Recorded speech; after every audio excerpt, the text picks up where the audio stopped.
Radio East River. Radio East River. Radio East River. Radio East River. The best variety of music on your favorite radio station. Radio East River. Wake up, breakfast. Please do not turn off your radio, but turn up the volume on your receiver as high as it can go. Playing more music online. This is your favorite radio station. Your number one internet radio station. Playing more music. We are your number one favorite station. Radio East Rivier. Onze stasie, onze talent, onze mense. WhatsApp ons by 064 536 9095. Hey, Mr. Brown, feeling down? Listen to the leading internet radio station in Cape Town. Verpletter plezier, luister naar Radio East Rivier. Dat is onze stasie, onze talent en julle bly lekker, onze mensen. Do you want to take your business to the next level? Advertise with Radio East River by emailing us at admin@radioeastriver.co.za.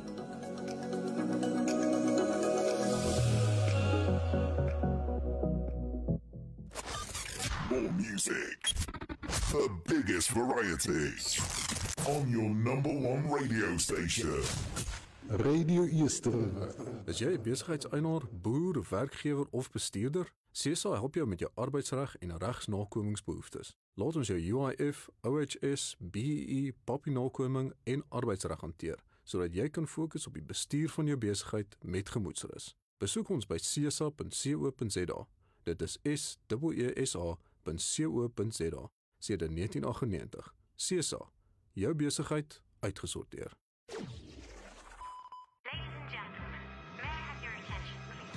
Submissions are now open for all types of South African music to be playlisted on Radio East Rivier. The likes of gospel. The best variety of music on your favorite radio station. Radio East River.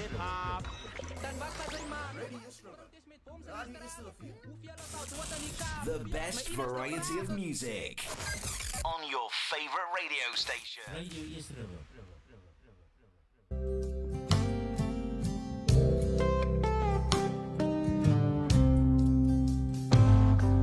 I've seen some valleys, I've walked through some darkness, waded through rivers of grief. Oh, the enemy told me that I was forsaken, no one was fighting for me. But I didn't make it this far on my own, though often my strength is all gone. The hands of the Savior keep holding me up. His promise of help is my song. If God is for me, who can stand against me? No weapon shall prosper when God's on my side. If it's just me and Jesus, I can't be defeated. When my God is with me, I got the victory every time.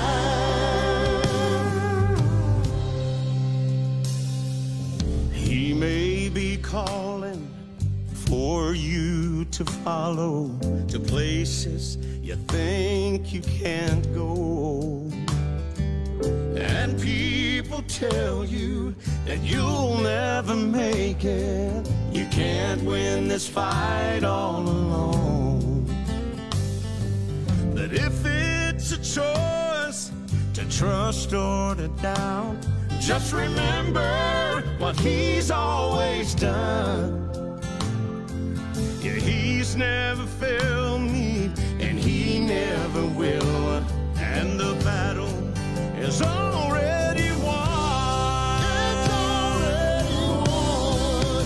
If God is for me, who can stand against me? No weapon shall prosper when God's on my side. If it's just me and Jesus, I can't be defeated. When my God is with me, I got the victory every time. Yeah. If God is for me, who can stand against me?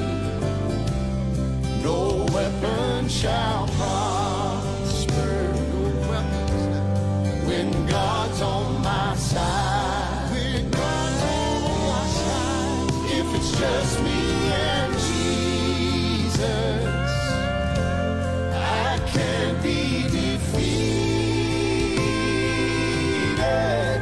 When my God is with me, I got the victory every time. Oh, thank you, Jesus. When my God is with me, I got the victory every time.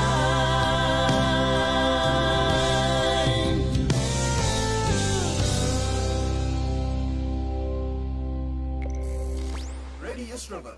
Radio East River. Radio East River. Radio East River.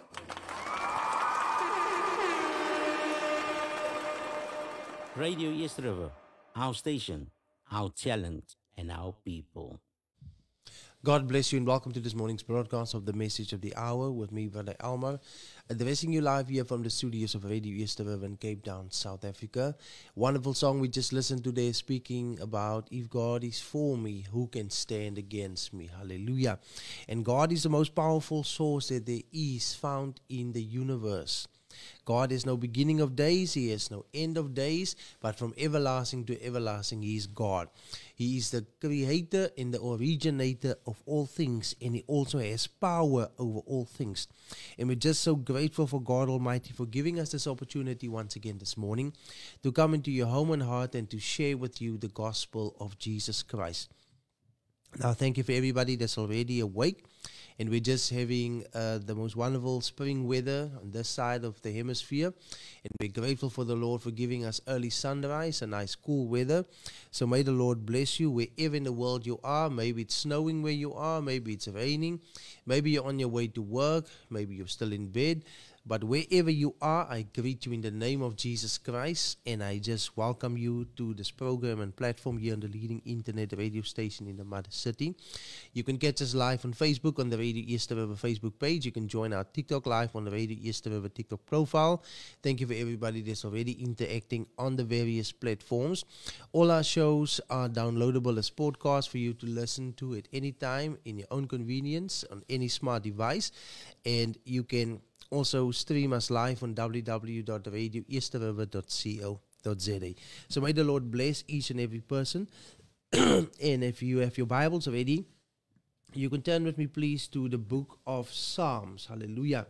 The book of Psalm, chapter number 78, which speaks about the rich history of Israel. Hallelujah. So here in this book of Psalm, which is actually the book of songs, we see that a prophetic song is being sung, but it is also to put the people in the remembrance of what God had done. Hallelujah. And we shall read here from verse 11. And forgot his works and his wonders that he showed them. Marvelous things did he in the sight of their fathers, in the land of Egypt, in the field of Zoan. He divided the sea and caused them to pass through, and he made waters to stand as an heap. In the daytime also he led them with a cloud, and at night with a light of fire. Praise the name of the Lord. So we want to speak this morning about the plagues of Exodus and of Revelation. And these are things that have become forgotten for many people. In today's time, people are so focused on the prosperity gospel. People are more interested in what they can earn and how much assets and wealth they can accumulate instead of remembering God's mighty works and focusing on a life that is worth living for Christ. Hallelujah. So we need to bring people into remembrance of the things that God has done and even what God is still doing in this present day. We should bring back and revive what was done and said and foretold unto those that lived before us. Because before us were generations of people that feared God, that worshiped God, that lived for God. Now, not to say that there's nobody left living for God. The prophet Elijah also thought at a certain time of his life that he was the only one that was serving God. But then God reminded him that there were 7,000 that did not bow the knee before Baal. So I believe there's also a remnant of people left on the earth today that still hold on to the truth of the gospel and that still worship God in truth and in spirit, and that keep his word in his purity. Hallelujah. But we need to bring in the remembrance the masses out there, the majority of people that have been led astray. And our scene unfolds in the book of Exodus. Hallelujah. And we see that God promised deliverance. Yes. And God sent a deliverer.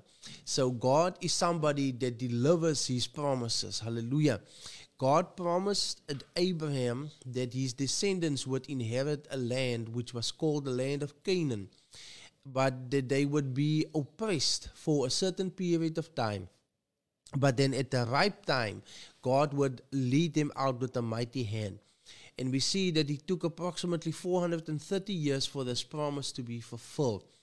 But God's time is not our time. God's thoughts is not our thoughts. And everything that God does, as we said on Thursday, he does with a purpose and with an intention.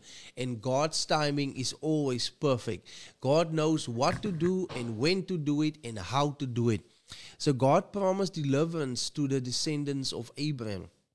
Now we know how they landed in Egypt, because of a famine that happened in the land of Canaan, and then Jacob, which was the predecessor of the children of Israel and also a grandson of Abraham. We see that they went down to Egypt to buy food in the time of famine. And it was at this time that Joseph, which was the son of Jacob, was the ruler in Egypt. And eventually they came to know Joseph as their brother, hallelujah, because previously they had rejected him, they had cast him away, they had sold him unto the Midianites and the Midianites unto the Egyptians, and then Joseph landed in Egypt. Now that story in itself is quite complex, but it speaks about Jesus Christ in type and in shadow. It speaks about Jesus Christ being rejected by his brothers, hallelujah, by the people of Israel, by the Jewish people, as it is written in John chapter number 1, that he came to his own and his own knew him not, but for those that have received him, gave he the power to become the sons of God. And we see that Joseph was cast into a pit, and so Jesus was also cast into the pit. But Joseph was raised out of the pit, and so Jesus was raised out of the dead. Hallelujah. And Joseph eventually became the viceroy of Egypt. Hallelujah. And so Jesus is seated at the right hand of the majesty, seated at the right hand of the power. And there will come a time that Jesus will rule and reign upon this earth. And just as Joseph's brethren recognized him, so also the Jewish brethren will recognize Jesus to be the actual Messiah. Hallelujah. But nonetheless, we see that they're moving down from Canaan into Egypt. They eventually settled there, and generation after generation was born until the time became fulfilled that Moses was also born. And God had a plan and a purpose with Moses. He was born to be a deliverer. It was set out in the plan of God. God had manually picked him, hand-selected him, hand-picked him to be the deliverer of the people. Hallelujah. And so it works in God's kingdom today as well, that God handpicks who He wants to do and what He wants them to do. It is not for us to decide or to dictate or to tell God what it is that we should do, but it is God that tells us what to do. When the Lord Jesus appeared unto the Apostle Paul, while his name was still Saul, and the bright light shone round about him, it was him asking him, what do you want me to do, Lord? Hallelujah. And that should be our question to God. What do you want me to do, Lord? And God will decide and God will direct who must do what and how it must be done. Hallelujah. And only when it is done that way, then it is the correct way. Hallelujah. Only God's way is the right way. But we see nonetheless that God had His training with Moses as well. It took God to drive him into the wilderness, to allow circumstances in his life to cause him to flee into the wilderness. And it was there that God could shake off all the things that was unnecessary. Hallelujah. We see with David even that he had to take off all this heavy armors, all this heavy metals that the soldiers were wearing. And he had to just clothe himself with faith in the word of God to defeat the giant. So God has a way of shaking off the things that don't belong. God has a way of getting rid of the things that are stumbling and hindering and getting you into line when He wants you to do something. Hallelujah. And we see that God eventually appeared unto Moses and sent him with a message to Pharaoh to let God's people go so that they may serve him. Hallelujah. But we see that Pharaoh's heart was hardened, and God had a purpose even with that, so that God's glory might be manifested through there, so that God could show His power. And every time God sent a message to Pharaoh via Moses and Aaron to let the people go, we see that Pharaoh refused. And every time Pharaoh refused, God sent a plague. God sent a judgment. And when it comes to plagues, it is something that is being less spoken about over pulpits or over social media. But we see in the historical times there were things as plagues. And whether we want to call them something different today, whether we want to call them pandemics or pestilences or whatever we want to brand them, but the fact of the matter is that it is events or it is things that God uses to bring about judgment upon humanity. Now, for some people, that doesn't make sense. For some people, they don't want to hear it. But the fact of the matter is, the same God that is a God of love is also a God of righteousness and a God of judgment.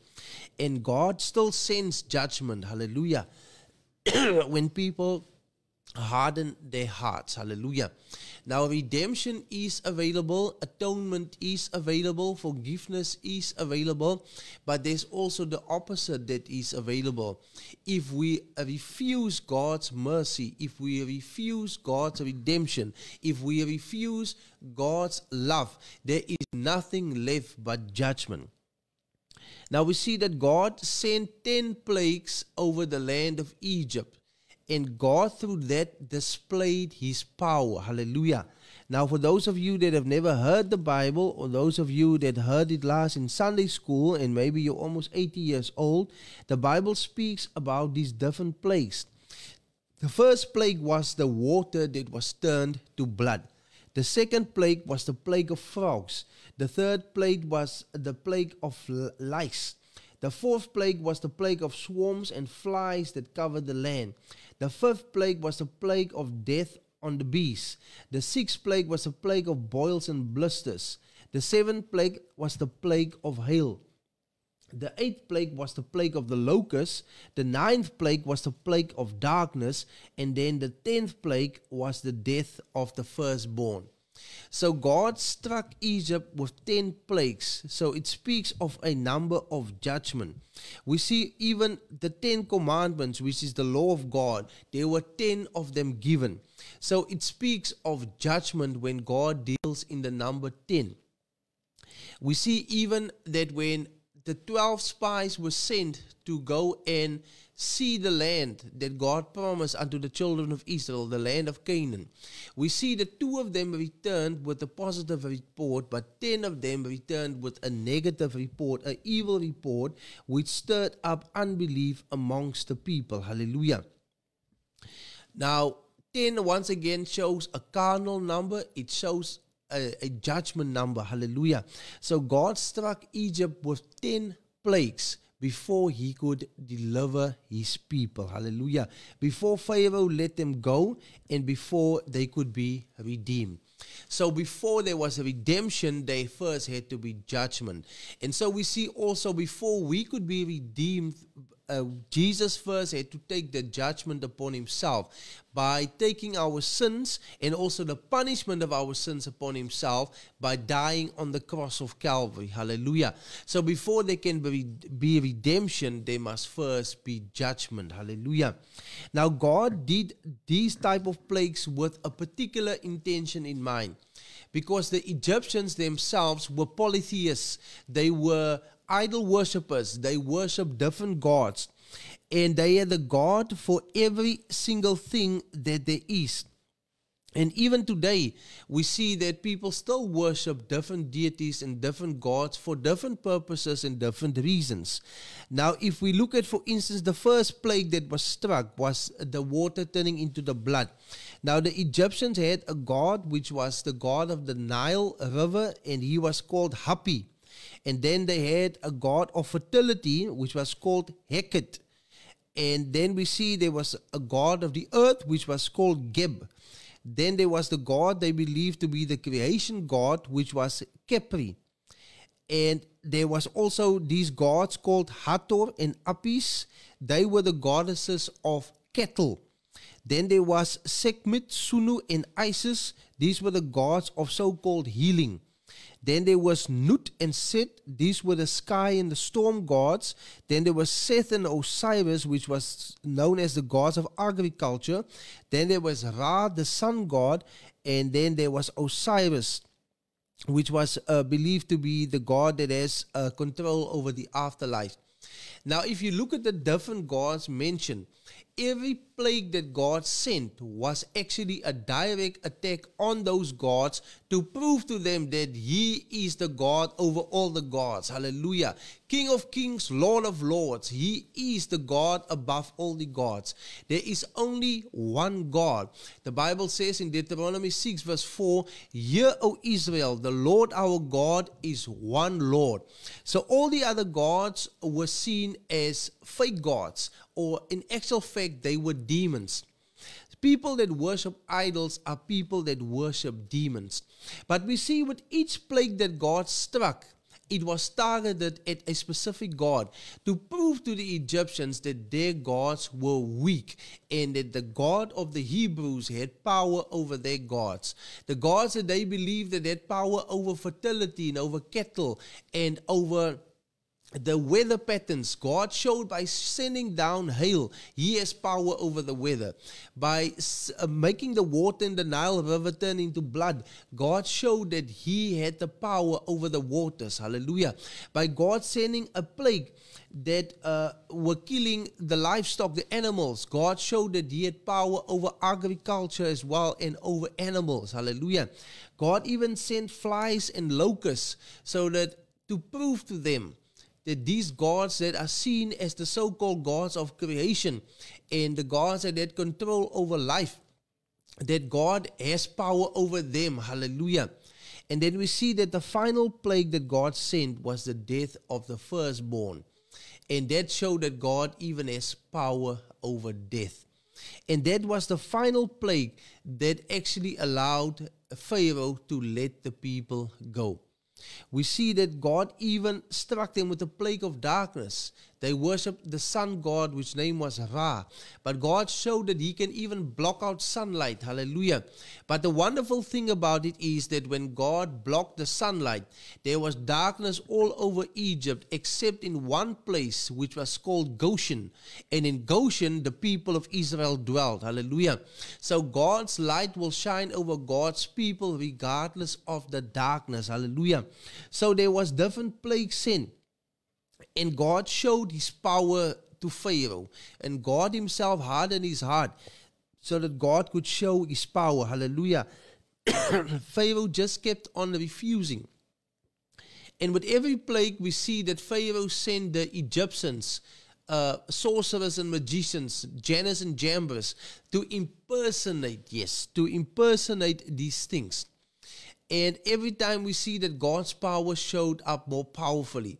When Moses, for instance, went to Pharaoh, and God sent him with 2 signs initially, which was the one that he would take his rod and he would throw it on the ground and it would turn into a snake.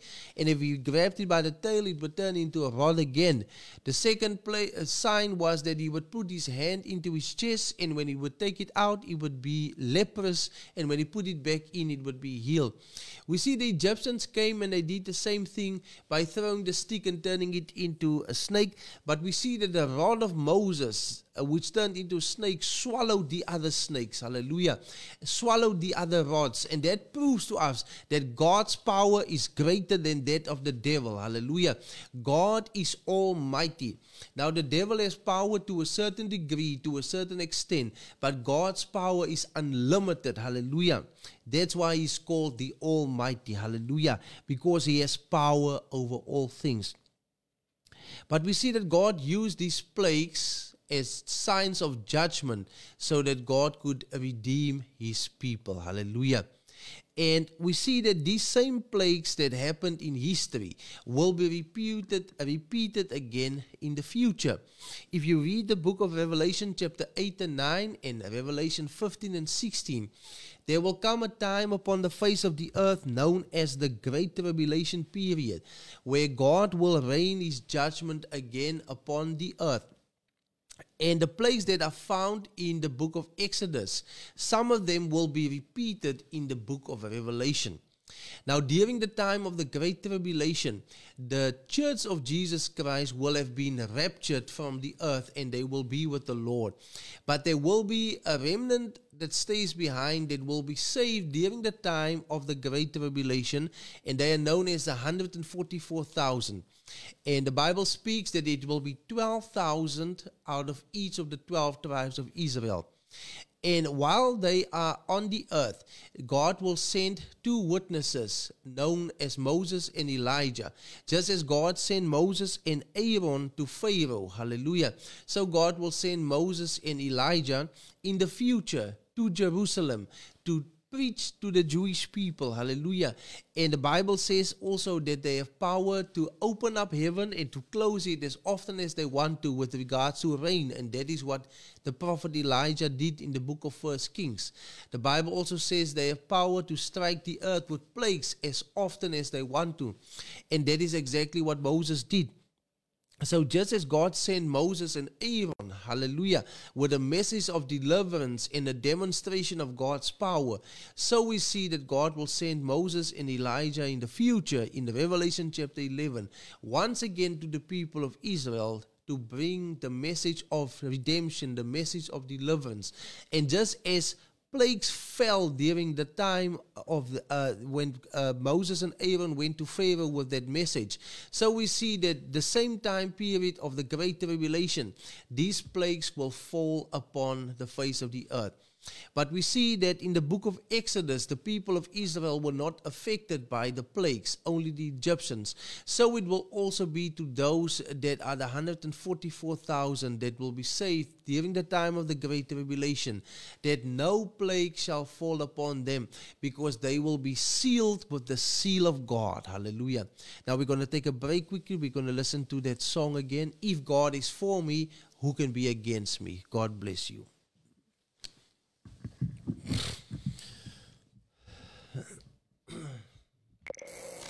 Radio East River, Radio East River, Radio East River, Radio East River.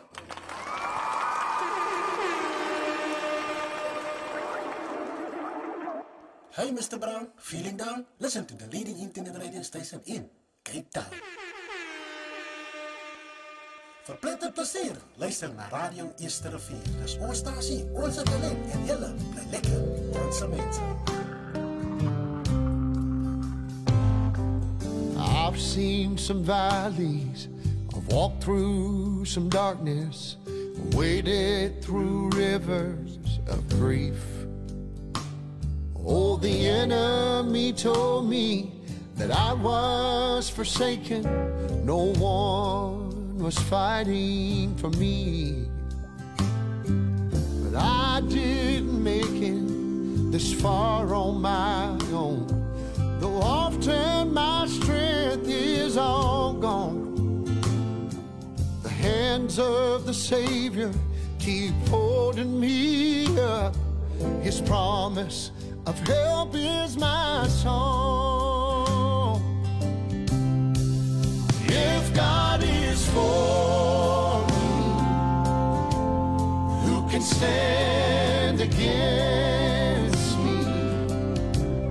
No weapon shall prosper when God's on my side. If it's just me and Jesus, I can't be defeated. When my God is with me, I've got the victory every time. He may be calling for you to follow to places you think you can't go, and people tell you that you'll never make it. You can't win this fight all alone.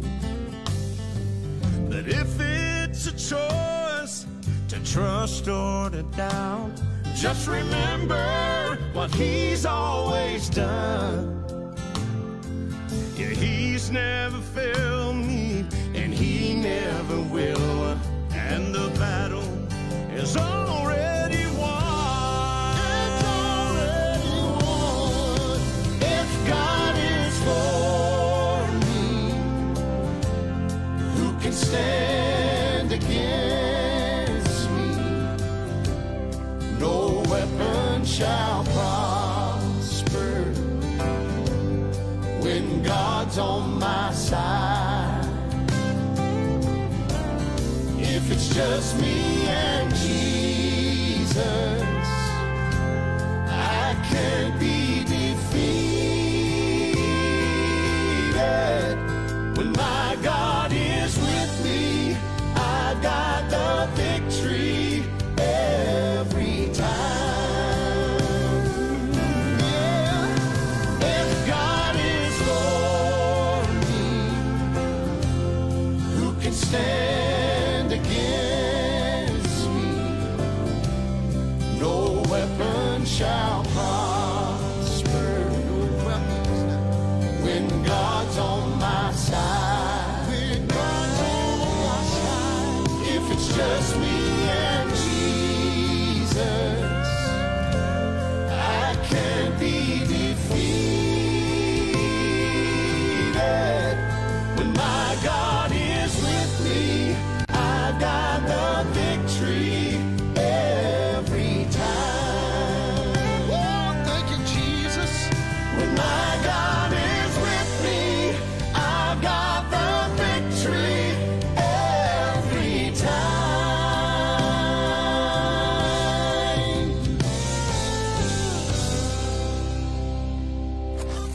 More music, the biggest variety, on your number one radio station.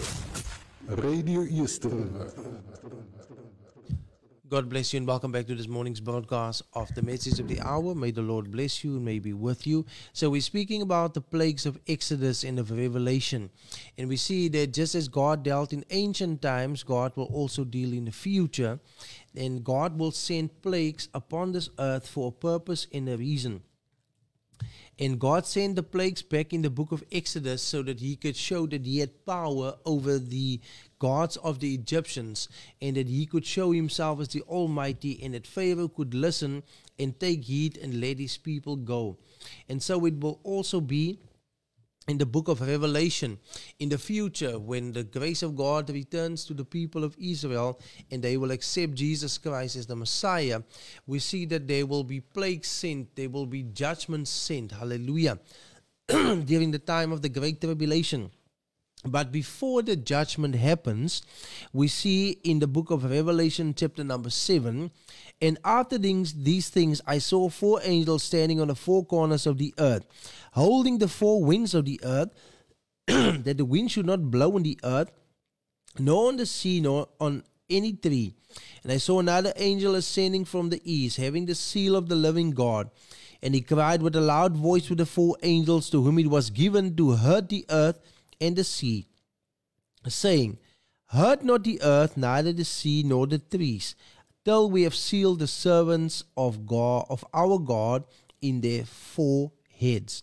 And I heard the number of them which were sealed, and there were sealed 144,000 of all the tribes of the children of Israel. And of the tribe of Judah was sealed 12,000. Of the tribe of Reuben was sealed 12,000. Of the tribe of Gad was sealed 12,000. Of the tribe of Asher was sealed 12,000. Out of the tribe of Nephthalim was sealed 12,000. Out of the tribe of Manasseh was sealed 12,000. Out of the tribe of Simeon was sealed 12,000. Out of the tribe of Levi was sealed 12,000. Out of the tribe of Issachar was sealed 12,000. Out of the tribe of Zebulun was sealed 12,000. Out of the tribe of Joseph was sealed 12,000. Out of the tribe of Benjamin was sealed 12,000. So before the judgments or the plagues will strike again in the future, in the book of Revelation, this is still to happen. It is not yet happened. Before these plagues shall fall upon the earth, God will first seal his people. Hallelujah. Now, the sealing happens after the message is preached. Hallelujah. First the message and then the preaching. It works the same with the Gentile church. First the gospel gets preached and then you get sealed with the Holy Spirit of promise. You can read this in Ephesians chapter 1 and verse 13, where the Bible says that after you have heard the truth, you have been sealed with the Holy Spirit of promise.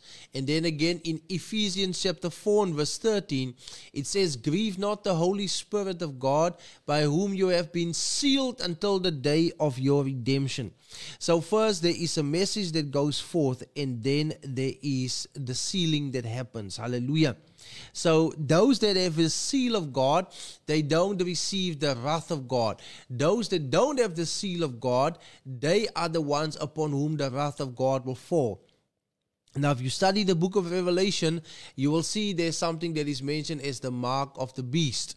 So those that have the seal of God, they don't have the mark of the beast. Those that have the mark of the beast, they don't have the seal of God. So it's either you have the seal of God or you have the seal of the Antichrist. It's either you have the mark of God or you have the mark of the devil upon you. Now, the servants of God will be sealed before any destruction or wrath or condemnation shall fall upon the face of the earth. The seal is what protects them against the judgment. Hallelujah. Just as the people of Israel in Egypt, all the plagues fell upon Egypt, but it didn't affect the people of Israel. In particularly, if you look at the plague of darkness, where God blocked out the sun and there was complete darkness all over the land of Egypt, there was only one spot that remained with light shining, and that was the place called Goshen. Hallelujah. And that is where the children of Israel dwelt. And so it is also with the church of Jesus Christ, that the judgment will not fall upon the church that have been sealed with the Holy Spirit of promise.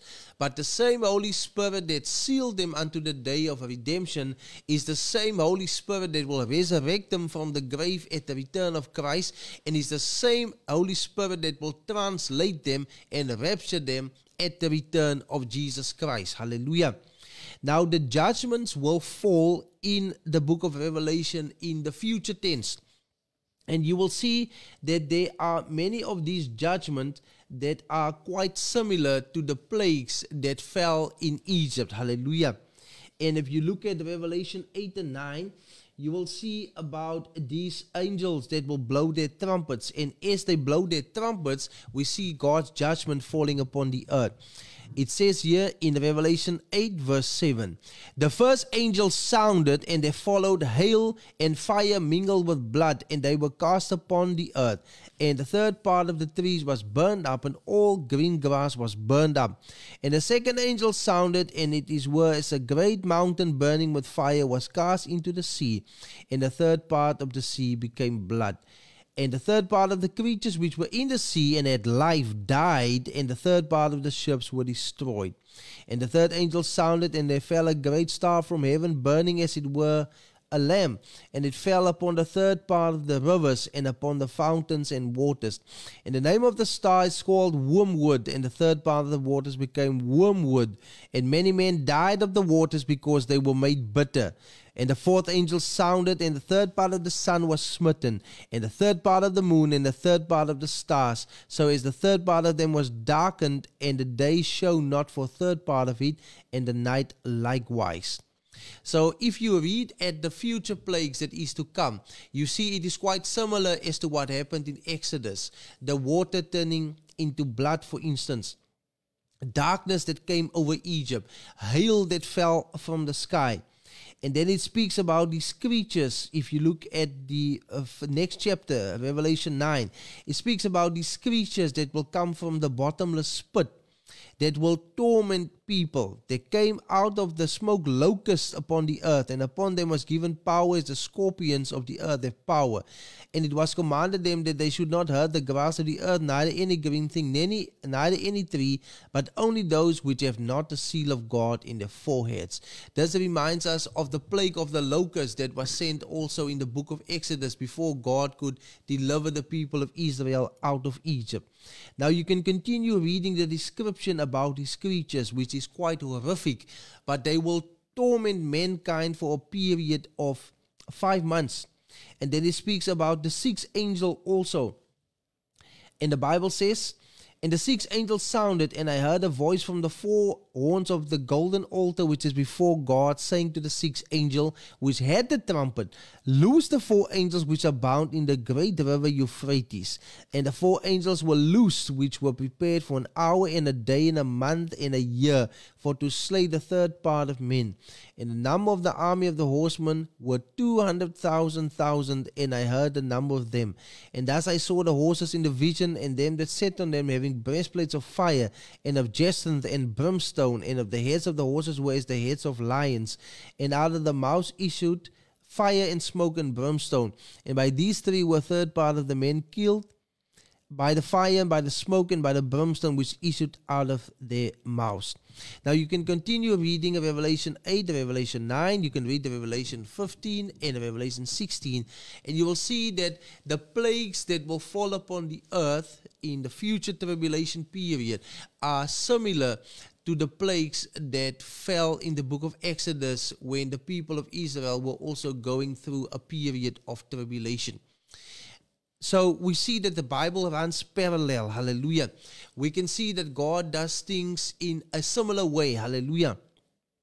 But those that have the seal of God are the ones that will not be affected, hallelujah. And the seal of God is the Holy Spirit itself, hallelujah. The Holy Spirit is what seals you unto your redemption. The Holy Spirit is God himself that dwells upon inside of you, hallelujah. And that is what we need today to escape the wrath and the judgment of God.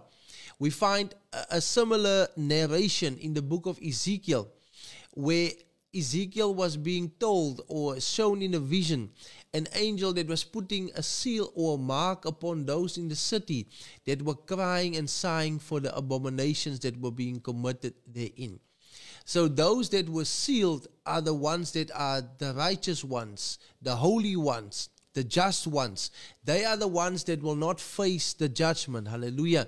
But the ones without the seal of God are the ones that will have to go through the judgment, that are going to have to face the perilous things that are to come upon the face of the earth, hallelujah.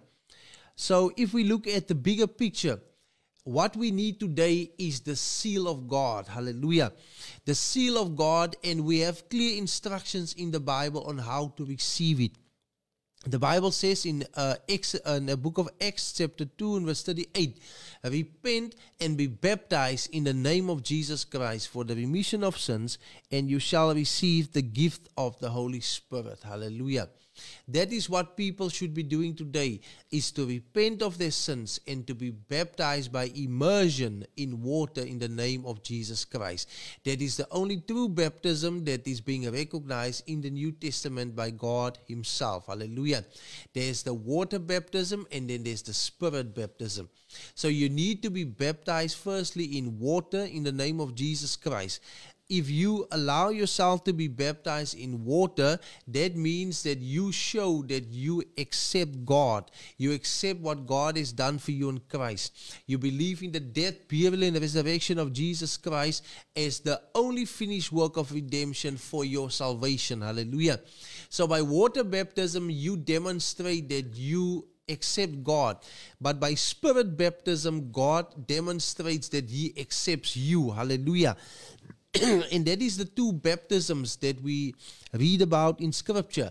It's the water baptism and it is the Spirit baptism. Now, the one goes together with the other.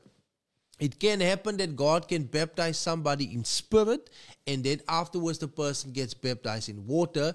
But it could also happen that a person must first be baptized in water and then God gives that person the baptism in the Spirit. But either way, God is the one that baptizes with the Spirit. Nobody else can do that. Now, it is possible through the laying of the hands that the Holy Spirit can be given unto people. We see that even in the days of Moses, it was done in such a way that Moses laid hands upon certain individuals, upon the 70 elders of Israel.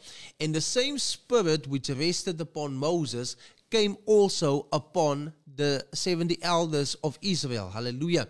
So, we see the same thing happening with Elijah and Elisha. Hallelujah. The Spirit was transferred from the one to the other.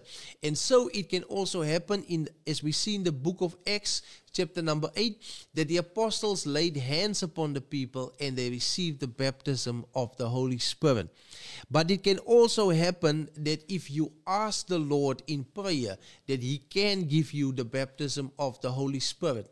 Jesus says that we should ask and that we shall receive, that we should knock and that it shall be opened unto us. Everyone that asks, receiveth. Hallelujah.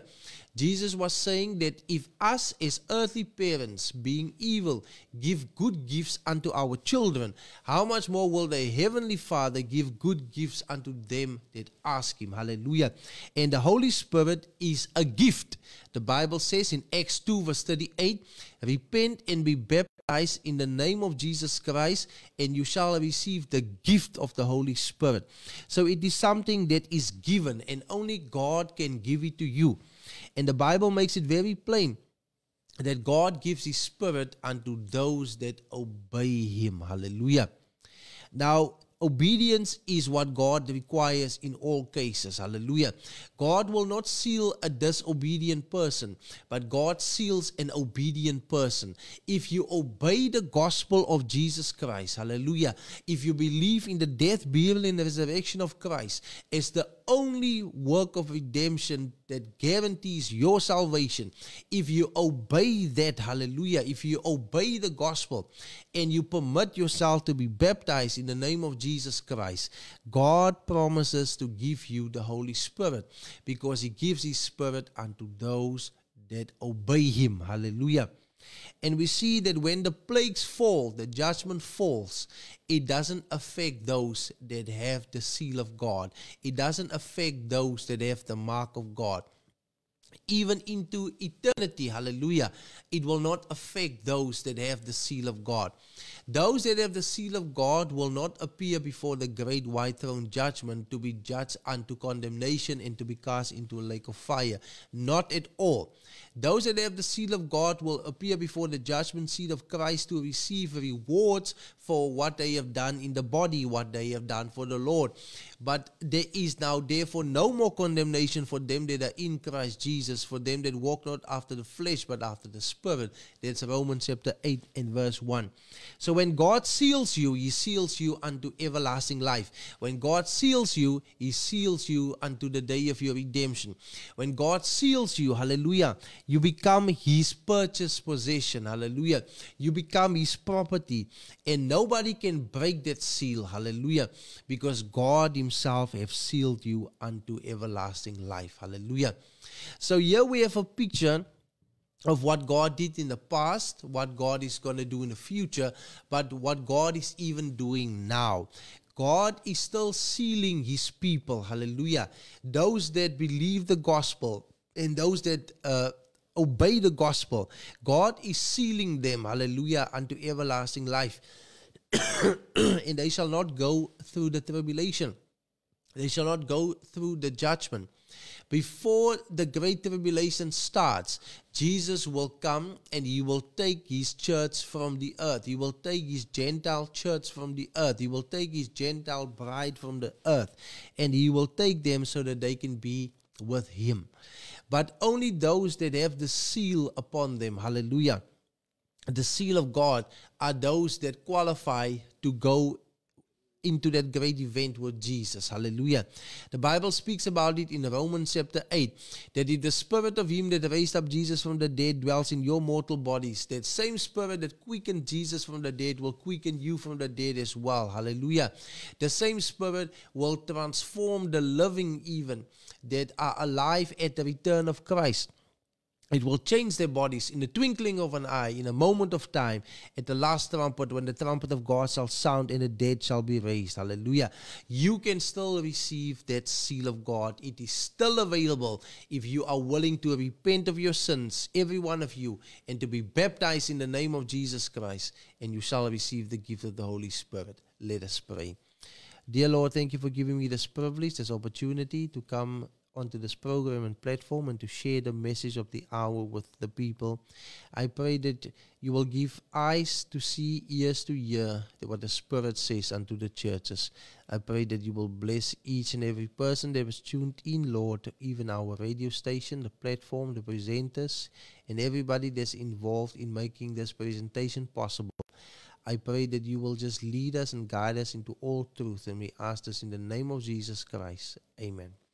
Now, God bless you. Thank you for everybody that was tuned in this morning on the message of the hour.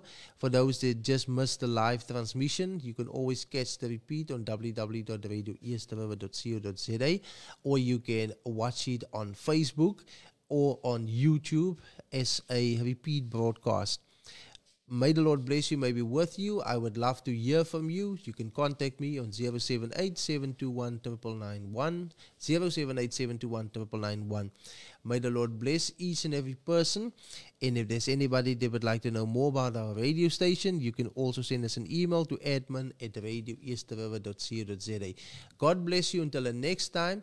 As I go off the air, we listen to that beautiful song again. If God is for me, who can be against me? The Lord bless you. Keep in your prayers as I keep you in mind. Amen. More music. The biggest variety. On your number one radio station. Radio Eastriver. Radio Eastriver. Radio Eastriver.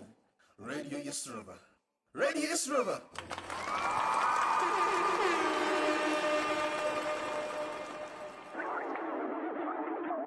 Hey, Mr. Brown, feeling down? Listen to the leading internet radio station in Cape Town. Verpletter plezier, luister naar Radio Eastriver. Dat is ons statie, onze talent en hele lekker. I've seen some valleys, I've walked through some darkness, waded through rivers of grief. Oh, the enemy told me that I was forsaken, no one was fighting for me. But I didn't make it this far on my own, though often my strength is all gone. The hands of the Savior keep holding me up. His promise of help is my song.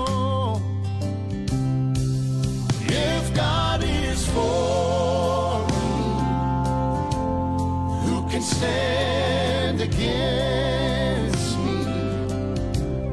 No weapon shall prosper when God's on my side. If it's just me and Jesus, I can't be defeated. When my God is with me, I've got the victory every time.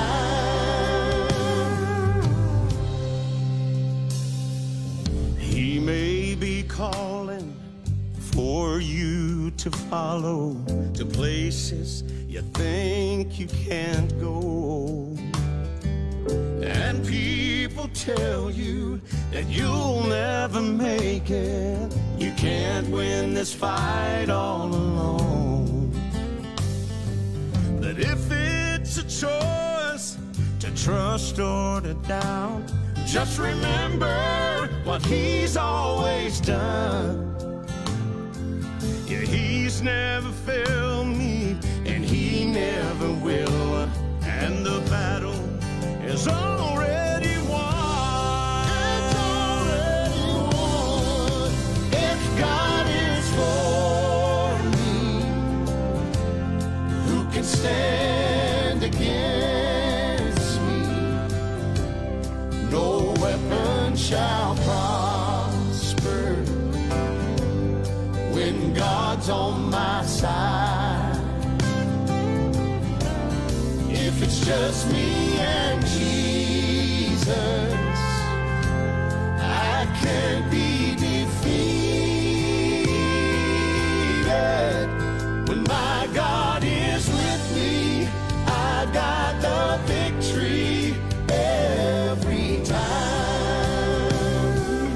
Yeah. If God is for me, who can stand against me? No weapon shall prosper when God's on my side. When God's on my side. If it's just me